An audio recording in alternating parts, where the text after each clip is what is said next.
Top Gunners!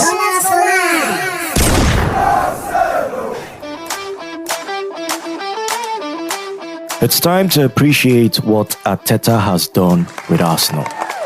Yeah, I'm serious, especially in his matches against the so-called Big Six. He's up against seasoned managers, and even with the lineup sometimes patchy with injuries or backups, he finds a way to leave with points.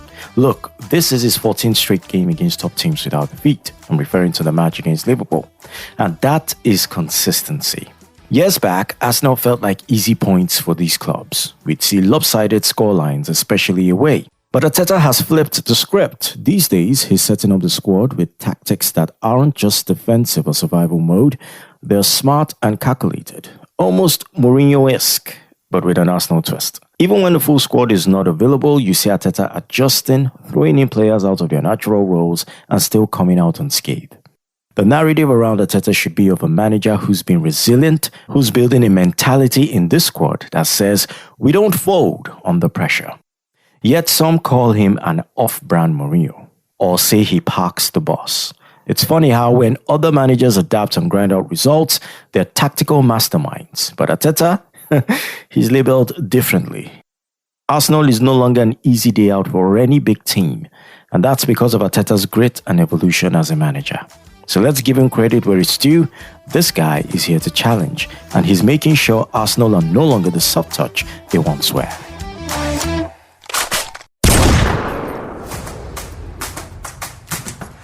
Arsenal's next match is against Preston North End in the Carabao Cup, and there's a lot of anticipation building up to this.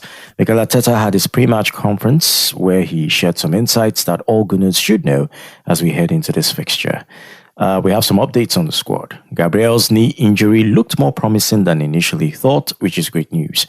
Arteta mentioned that they're still assessing him, but the outlook is positive. Jurriën Timber also seems to be okay after feeling tired during his last outing. No new injury there, just a cautious approach from the manager. Now, Riccardo Calafiori will be missing for a few weeks, which is a setback. But on the bright side, William Saliba is back from suspension, and that is a massive boost for the defense. It'll be interesting to see if Arteta opts to start him right away. Another big talking point is Martin Odegaard. He's been on the training pitch for a bit, but still has a few hurdles to clear before being match fit. Hopefully, he'll be back before the international break.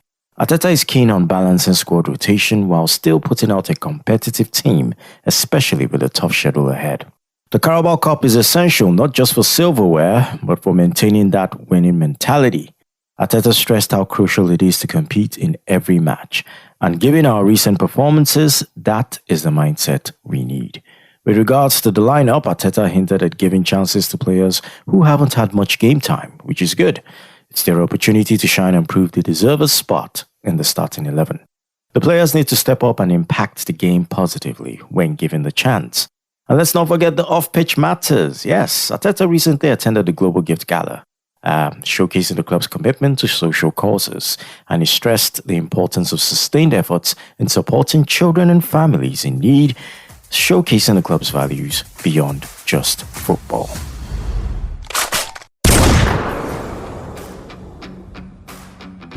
Now, Preston has been on a mixed run lately. They managed to squeeze through a nail-biting penalty shootout against Fulham in the last round. Their form has been a bit shaky, and with injuries piling up, Robbie Brady and a few others sidelined, they might be vulnerable.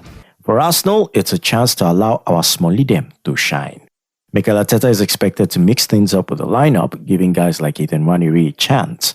I mean, who would want to see our Highland stars light up Deepdale? With key players like Odegaard out, it's time for the next generation to step up.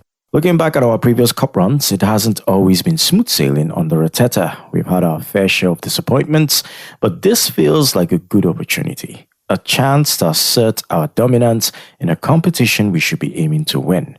If we can replicate the form from our last round against Bolton, where we scored 5, it could be a feel-good night for all of us.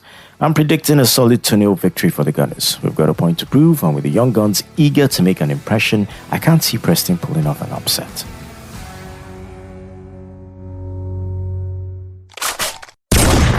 That's a wrap for today's episode of Up Gunners, and I hope you enjoyed delving into the world of Arsenal Football Club with me, Tony Doe. Don't forget to subscribe to stay up to date with all future episodes. If you have any thoughts, questions, or suggestions, feel free to reach out to me at upgunnerspodcast@gmail.com. upgunnerspodcast@gmail.com. I'm active on Twitter as well at upgunnersng, active on Facebook at upgunnersng. We're also on Instagram at upgunnersng. Until next time, keep the Gunner spirit alive, and remember, Up Gunners!